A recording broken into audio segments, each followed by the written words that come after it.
Breaking news. Supervised consumption sites and how we can rework them to benefit long-term recovery. Supervised consumption sites in all reality are a place where users can go to get their drugs tested to maintain a clear substance, make sure there's no contaminants, no lacing going on.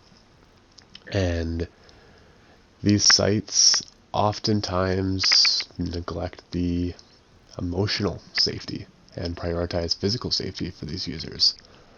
And what that's doing is overall creating an ineffective program in recovery. One thing these programs really need to focus on is the emotional connection.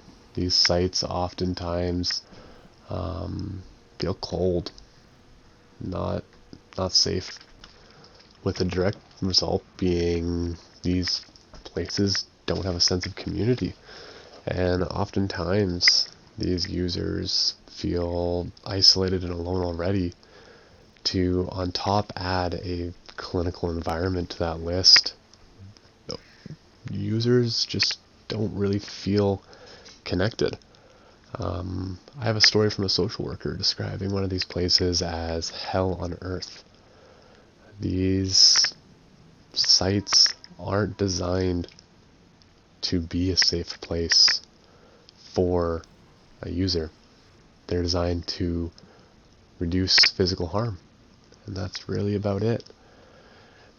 Mental health and addiction go hand in hand. When you mention addiction, it is briefly and oftentimes followed up by trauma, anxiety, depression, all these things, leading causes for addiction. So, what do we need to do? Well, we need to implement treatment options like counseling, eye movement desensitization reprocessing, which is called EMDR.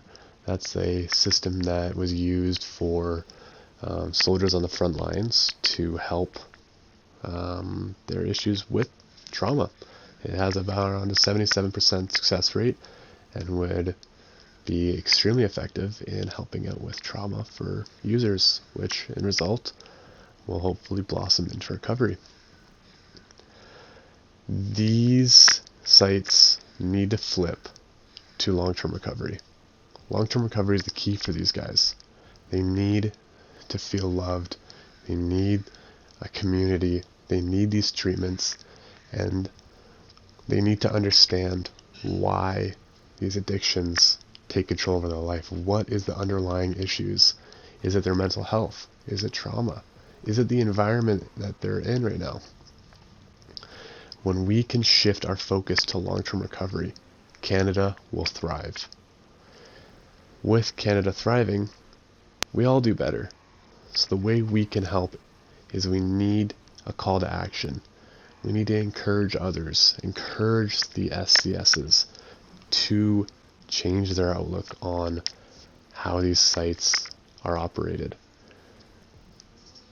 We need to focus on healing through recovery and psychological care, not just focusing on harm reduction. If these two can live harmonically, we will see